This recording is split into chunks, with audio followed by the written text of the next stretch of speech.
যে দুয়ায় জান্নাত ওয়াজিব হয়ে যায়। রাব্বিতু বিল্লাহি রাব্বান ওয়া বিল ইসলামি দীনান ওয়া মুহাম্মাদিন নাবিয়ান। আমি সন্তুষ্ট পরিপুষ্ট আল্লাহকে প্রভু হিসেবে, ইসলামকে দিন হিসেবে ও মুহাম্মদ সাল্লাল্লাহু আলাইহি ওয়াসাল্লামকে নবী হিসেবে গ্রহণ করে। গৃহান্ত সুন্নানে আবু দাউদ হাদিস নম্বর 1529। এই পাঁচটি বিষয় চূড়ান্তভাবে তকদিরে লেখা আছে। আবু দারদা রাদিয়াল্লাহু আনহু হইতে বর্ণিত, তিনি বলেন, রাসূলুল্লাহ সাল্লাল্লাহু আলাইহি ওয়াসাল্লাম বলেছেন, আল্লাহ আরজা ওয়াজাল্লা পাঁচটি বিষয়ে তার সৃষ্টি জীবের জন্য চূড়ান্তভাবে তকদিরে লিখে দিয়ে নির্ধারিত করে রেখেছেন। ১. তার আয়ুকাল, জীবনকাল। ২. তার আমল কর্ম। ৩. তার অবস্থান বা মৃত্যুর স্থান। ৪. তার চলাফেরা গতিবিধি এবং ৫. এবং তার রিজিক জীবিকা। সহিহ আহমদ ২০৭২৯। ইবনু আবুল আস এর তাহকিসুর সুন্নাহ ৩০৩, মিসকাত ১১৩।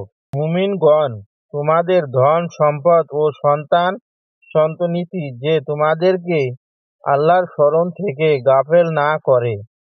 যারা এই কারণে গাফেল হয় তারাই তো ক্ষতিগ্রস্ত। সূরা আল মুনাফিকুন আয়াত ৯। রাসূলুল্লাহ সাল্লাল্লাহু আলাইহি ওয়াসাল্লাম বলেন, যে লোক অলসতা ও গাফিলত করে পর পর ৩ জুমা ছেড়ে দেয়, আল্লাহ তাআলা তার অন্তরে মোহর মেরে দেন। তিরমিজি হাদিস নম্বর ৫০০। আবু যার রাদিয়াল্লাহু আনহু হইতে বর্ণিত, তিনি বলেন, আমি উপুর হয়ে শুয়েছিলাম। এই সময় রাসূলুল্লাহ সাল্লাল্লাহু আলাইহি ওয়াসাল্লাম আমার নিকট দিয়ে অতিক্রম করছিলেন। তিনি স্বীয় পা দ্বারা আমাকে ঠোকর দিয়ে বলেন, হে জুনদুব। আবু যার রাদিয়াল্লাহু আনহু এর নাম হওয়ার এই পদ্ধতি জাহান্নামবাসীদের পদ্ধতি। গৃহান্ত মিসকাতুল মাসাবি হাদিস নম্বর 4731। সহিহ ইবনু মাজাহ 3724। আল মুজাম্মেল কবির লিতাব তাবরানী 8148। মুসনাদে আহমদ 23614। সূরা ইখলাস পাঠের বরকত ও ফজিলত। ১. যে ব্যক্তি একবার সূরা ইখলাস পাঠ করবে, সেই ব্যক্তি কুরআনুল কারীমের ১/৩ অংশর পাঠ করার সওয়াব লাভ করবেন। ২. যে ব্যক্তি ১০ বার সূরা ইখলাস পাঠ করবে, আল্লাহ তাআলা নিজ কুদরতি হাতে জান্নাতের মধ্যে বিশেষ মর্যাদাশীল একটি মহল তৈরি করবেন। ৩. যে ব্যক্তি সূরা ইখলাস অধিক পরিমাণ পাঠ করবে, আল্লাহ তাআলা তার জন্য জান্নাত ওয়াজিব করে দিবেন। ৪.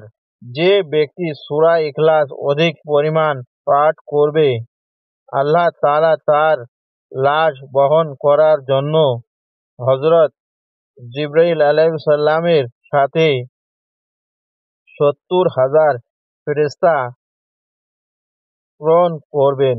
সেই ফেরেশতারা তার লাশ বহন করবে এবং জানাজায় শরীক হবে। প্রিয় মুসলিম ভাই ও বোনেরা, নিজ আমল করুন এবং শেয়ার করে অন্যদের করার সুযোগ দিন।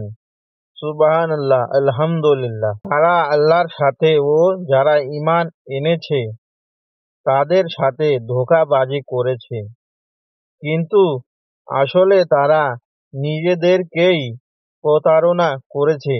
তবে তারা এই ব্যাপারে সচেতন নয়। 2 সূরা আল বাকরা আয়াত 9।